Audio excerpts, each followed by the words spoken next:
If you're new to this channel, welcome. If you're not new, welcome back. Today we are going to be continuing on with our Laravel e-commerce series, and what I want to do today is start sending payments into Stripe. Let's head into the text editor. The first thing that I want to do today is to create a route. And this route is just going to be a post request. So we're going to do it post checkout, and the function that we're going to be using is going to be store. Okay, let's go ahead into that controller.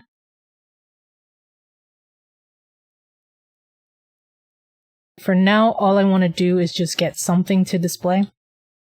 So we're going to do a die and dump. And then we're just going to request all. So for now, let's close these and let's head into that checkout page. We're displaying our Stripe. We have a card element. We have it designed and everything. We've mounted the card element to the DOM. We did that by making an async request for that. One thing that I do want to change in here, instead of add event listener, I just want to change that to on. It's the same thing. It's just this is from Stripe. Now, the next thing I want to do is create another function. This is going to be another async function, and we're going to call it process payment. And the reason we're naming it process payment is because all the way up top in our form, that's what we have as our function up here, our method. So that's what we're going to be using in our methods. So now for Stripe, we have to create a const, and this is coming directly from Stripe. Payment method that we're passing in, and an error. And then this is going to equal await this Stripe dot create payment method. And this is a function from Stripe. So let's go ahead, open that up. And then in here, we're going to put a type. That type is going to equal card. And that card, we're going to pass in this card element. Now, in order to hit that route, we're going to need to do an Axios request. This is going to be a post, and we're going to do it to that checkout route that we just made. We're going to pass in this form. The response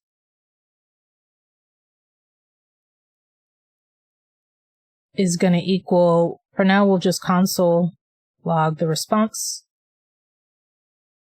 Then we'll do a catch, error, then we'll just console log out the error.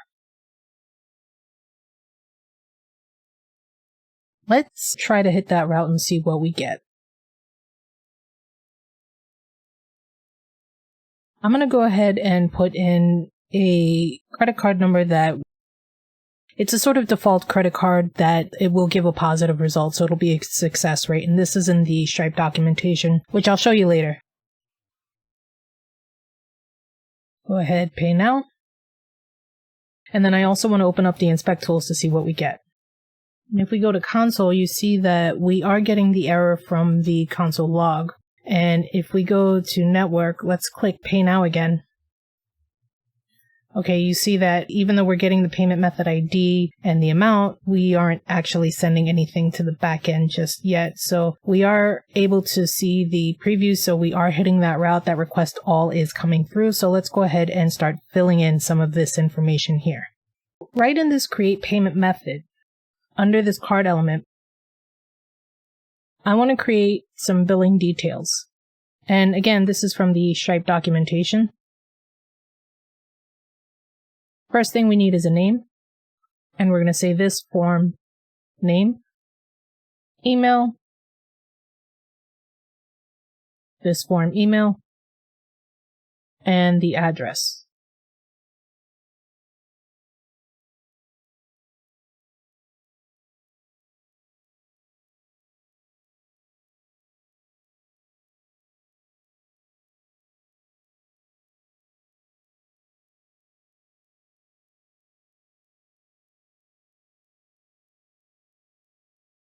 Okay, so let's make sure that we're getting all of this before we head into the back end. So I'm just going to use fake filler to fill in all this information for us, and then I'm going to use the card that works.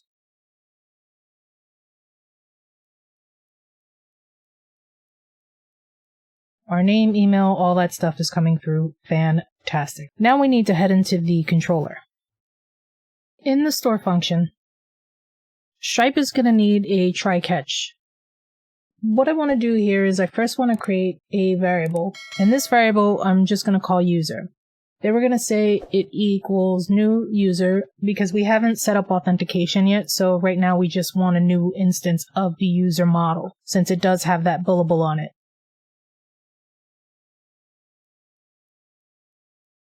Make sure to import that. Now I want to create another variable and I want to call it payment. This payment is going to equal the user. Charge is the function that we're using from Cashier. And all we need to do in there is add the request amount that we're passing in, the request payment method ID that we're passing in, and for now that's good. Under this, we have to use payment, and then we're going to say that the payment equals payment as Stripe payment intent. And that again is part of Stripe, and it's also Cashier's function for calling the payment intent for Stripe. And then after that, we're going to return response. Because remember, this is an Axios request. And then we're just going to say success equals true. And we'll also give it a success status code. And instead of this throwable, we're going to be using error. Just a general error exception. And here we'll put E. We'll clean this up a bit later. But we're going to DD errors. That's going to say E get message. And that's how we'll be able to determine what the errors are. Let's go ahead and put a semicolon here and see exactly what this is going to do for us. Okay, go ahead and refresh that. Fake filler. Fake number.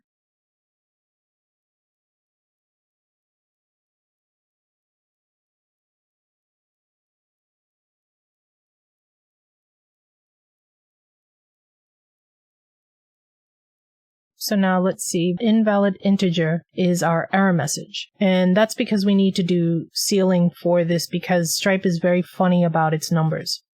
So where we're putting the payment method, we need to just go ahead and add sealing to that. That will basically just round it up because we're going to get it as a fraction. Fantastic. So let's go ahead and try this again and see if we still get that error.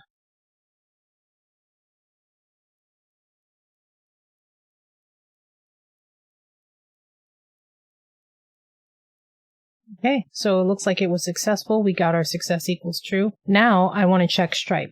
Now that we're in Stripe, we are going to go ahead and click all. And you see that that was our successful purchase. $26.34 in USD. We have a succeeded message here. This is the payment intent that we had. This is the email rubiz@mailinator. We can go ahead and double check that. rubiz@mailinator.com. And that was the email that went through. So that payment was successful. Now, if we go ahead and click into it, you see those were the last four of the card. It has the date, payment succeeded, has the amount, the net, the fee for Stripe, has all of that extra information in here. It also has the name of the user, which was Violet Hahn.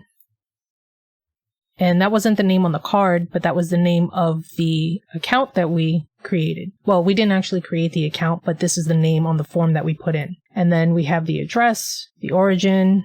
We've got a map. We've got all sorts of different things going on in here, but essentially we have a successful message. If you come down to the right side here, you can see that we have some extra details that we can add. So one of the things that I usually would like to put is not just the billing details and stuff like that. I would also like to put the receipt email and some other few details. So let's go ahead and handle that in the controller. Now, keep in mind, when we newed up the user, we didn't actually create a new user in our database. All we're doing is we're calling it for the relationship of the billable model that we attached when we installed Stripe.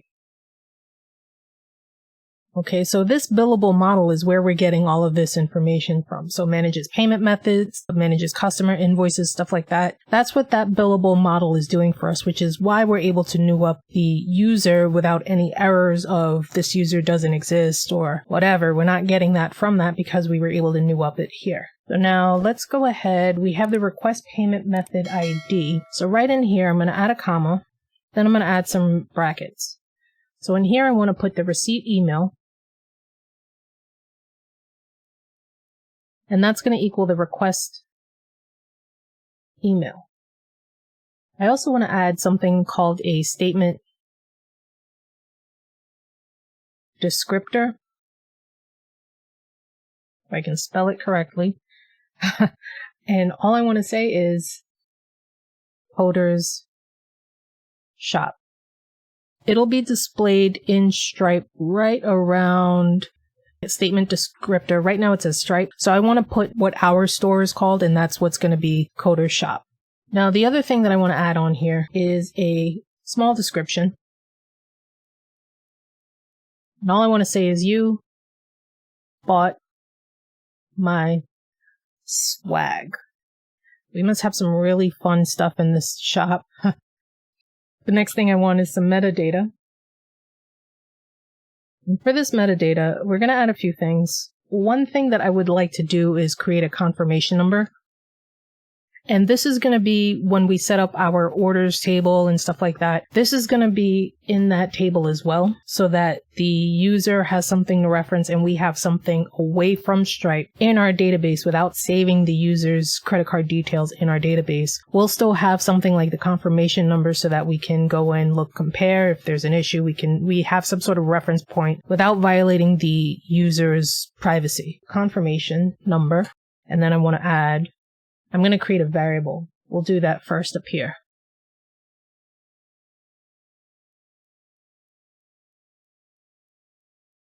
And this is going to be easy. I just want to create some random bytes. And I just want 12 characters.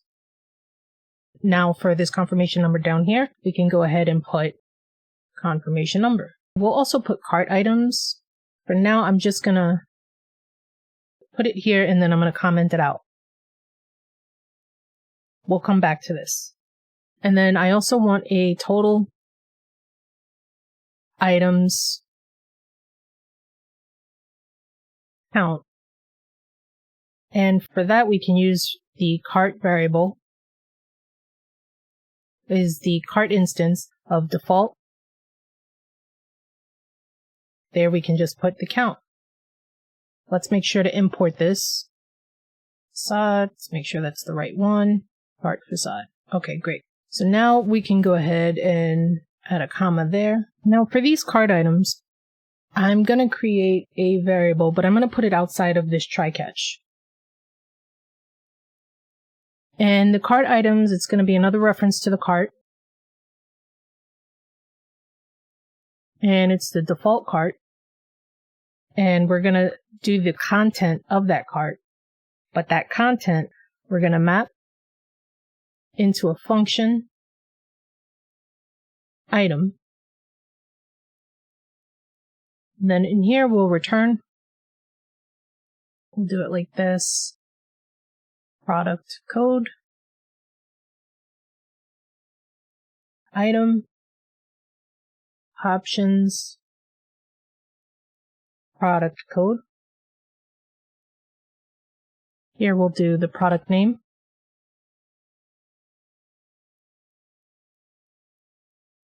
Item, model, name, and then the product quantity. Because Stripe doesn't really, when it gives you the quantity, it'll give you the quantity of everything. So we want to kind of break it down so that they could itemize their receipt. So when we're mapping it like this, we're saying, okay, so this person ordered, let's say 3 of this product code. This is that particular product code name, and this is the quantity of that particular product. So no matter how many items that they have in their cart, how many different items, we'll be able to map it to each individual one. So now we can here do the item quantity, and then these values. we're going to send them to JSON. Not JSON, but we're just making these into JSON format so that it's easier to read in Stripe. So why don't we give this a try? And as a matter of fact, let's also add another item into our cart, and we'll say we have 2 of these. I think I can close this now. Okay, let's go ahead and check out. Form filler.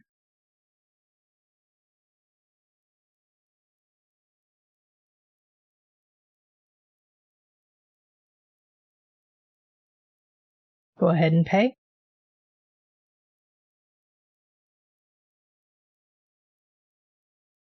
Try that again so that we can see it. Okay, so it was successful, and we should have 2 now because I clicked it twice. So we'll go to payments, and now we have 2 with the same amount. If you take a look here, now you see the description instead of the payment intent, and then the email is still the same. So now we don't have a customer in here just yet, but that's fine. You see the statement descriptor, the amount, the fee, the net. It was successful. Here's our description. You bought my swag. We have the last 4 of the credit card number. We have the owner name, the owner email. Let's see, what else did we put in here? Okay, so here's our confirmation number that we created, and the items each individually. Here's the product code, the product name, product quantity, and here's the other product. Okay, so it makes it a little bit easier for it to be read in Stripe. Let's go ahead and add just a little bit of space in there. And I think that's after the comma. Yep. Okay, give this a little bit of space. Yep, okay, fantastic. Also, we have the total items count of 3. So we have 2 of one, which is the quantity here, 1 of the other, that makes 3. And that's pretty much all that I really wanted to add to the Stripe. So all of that information is in our Stripe. Fantastic. Okay, great. We have a successful card message, but what about a decline message? How will we see that? How will we handle that? You know, that stuff. And I'm going to leave this link for you in the description as well as a pinned comment along with the other links. But this is the page that has the list of different cards that you can test. So how to test different cards. Okay, it gives you different countries, it's all the cards. It's a list of all the cards that you can use to test. So what you want to do here is you want to go down to decline payments, and let's say insufficient funds decline. Okay, we're going to go ahead, copy this. Head back in, and right now I want to paste that in and try to pay. Okay, as you can see, we get a red. Your card has insufficient funds, which is all well and good, except I would like to see that error exception down here. Let's head into the text editor and deal with that. So the first thing we need to do, this is just sort of a catch-all for the errors. What I want to do is I want to create another one. Okay, and instead of it just being a generic catch, I want to use the card exception.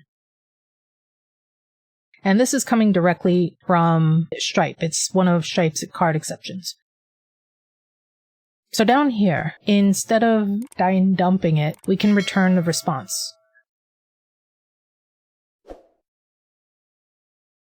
Okay, and here we'll do errors. Again, equals get message. And then we're also going to do a status code of 500, and we can actually do the same thing for this one as well instead of dumping it. And now head into the index and head down to the process payment function. So in here, if we go down to the Axios post checkout, for this error we could do, instead of console logging it out, this card error equals error response data message. Okay, let's see if that works.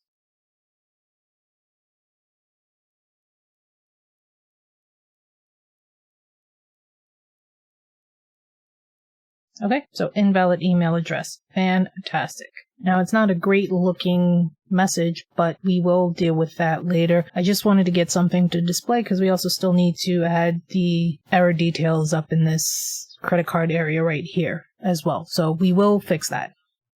In order for us to get these errors to display exactly the way we want, we're going to head into the controller.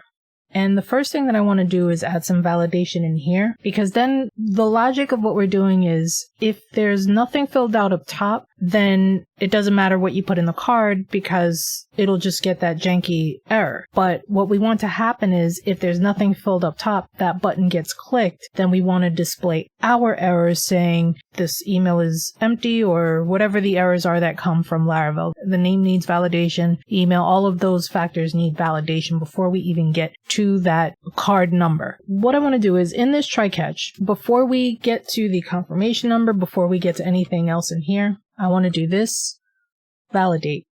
We're going to validate the request.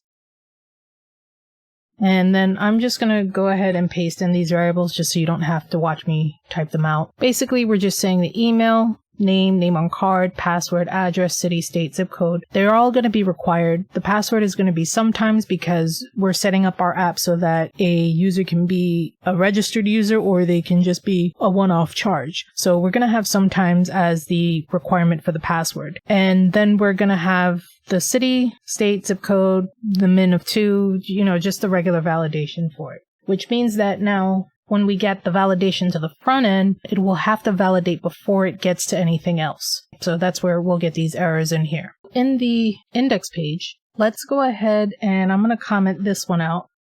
And we're just going to console log the error here. And let's see what we get.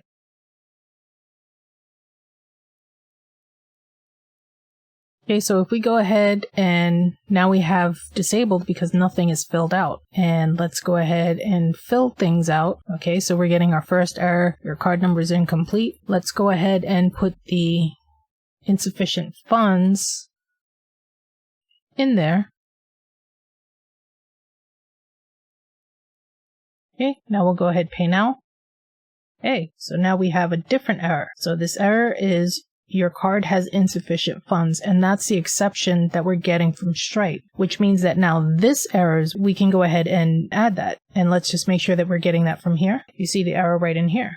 So now instead of this console log, we can now change this to errors.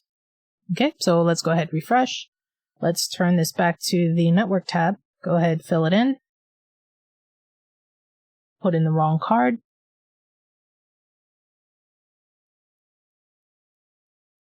Your card has insufficient funds. That's the error that we wanted to get that was coming in from Stripe. Now if we take this away and try to click pay now, the email field is required. Okay, but this looks really janky. We want this message. We don't want the other one. Let's go ahead and do that.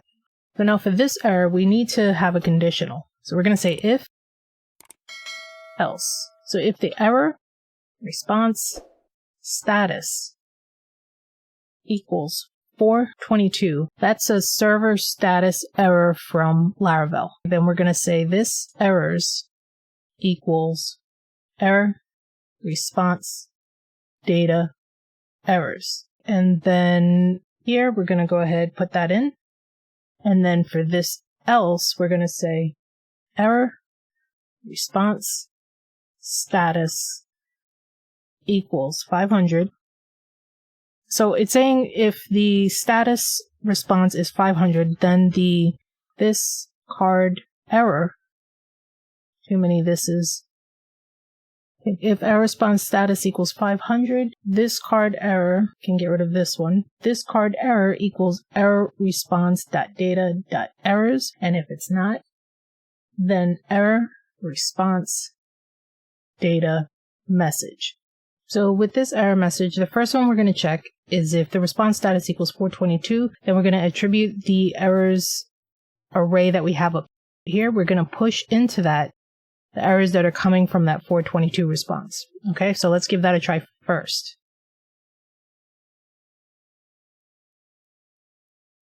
Okay, so we'll go ahead, put in our number.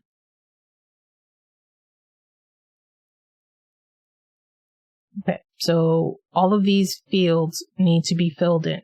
Fantastic. Let's also try to now put in that wrong number. Okay, now. So we're not even getting through the validation from the top part yet. So why don't we go ahead, fill that in, then try to put in that number.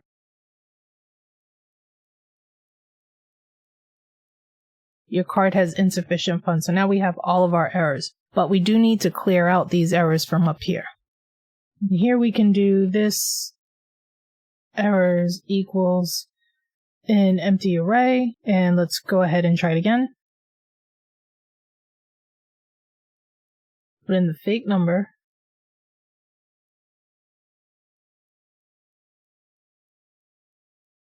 Okay, so we have all of that. We'll go ahead, back in our fake number. Try that again. So now it's cleared out all of those errors, and now we just have the insufficient funds one. Okay? Fantastic. Something that I want to do is, instead of having this, where is it? This bin2 hex random bytes, I want to use something a little bit more modern. This was just to kind of give us something to display. What I really want to do is I want to use the Laravel string helper UUID. Let's just make sure to import that, and it's illuminate support. Okay, illuminate support string, and that's going to give us a whole different kind of string of characters.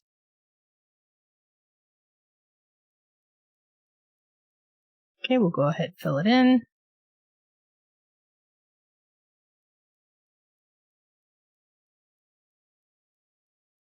Okay, let's go ahead and check our stripe.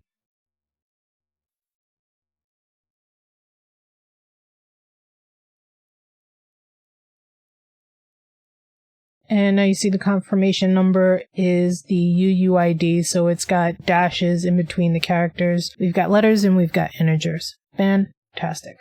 What I would also like to do is address this error that's coming through the create payment method function from Stripe. So what we're going to do for that is, we haven't run into that error coming from there yet, but in the event that we do, I want to have the conditional here. So if error, let me scroll this up so we can see it better.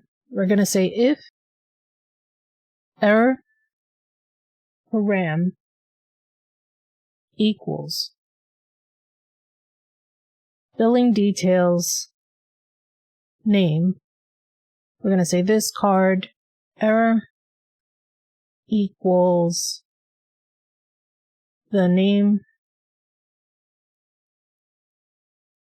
is required. And as I said, we haven't hit it yet, and with this new payment element and the way things are changing, we may never run into this, but it's good to have it here because we are passing it in through the create payment method, okay, even though we've handled it everywhere else. And then this is going to be else if error param equals billing details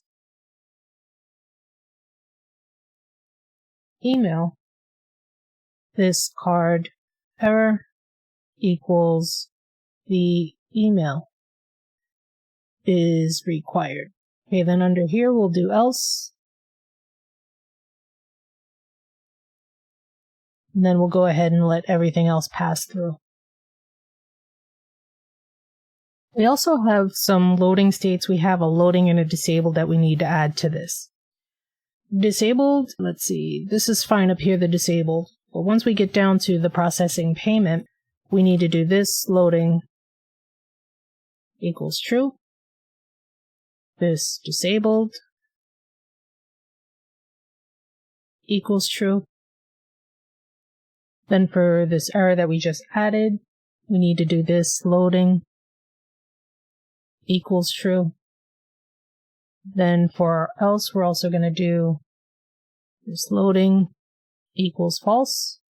And that's pretty much it. The last thing that I want to do on that part right there is I want to grab this and I want to create another function under this async process payment, and I want to call it checkout.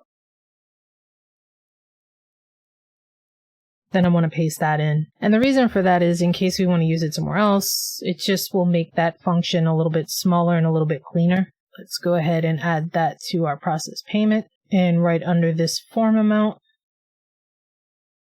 we'll do this checkout.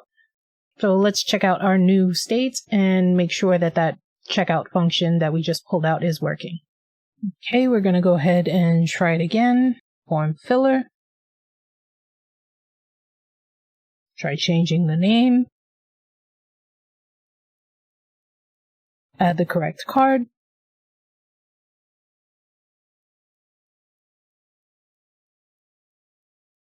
Go ahead and pay. Looks like everything went through. Let's check our Stripe.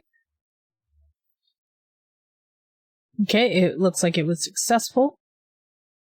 We have our customer right here. Price, everything is good. It's good. It's good. Fantastic.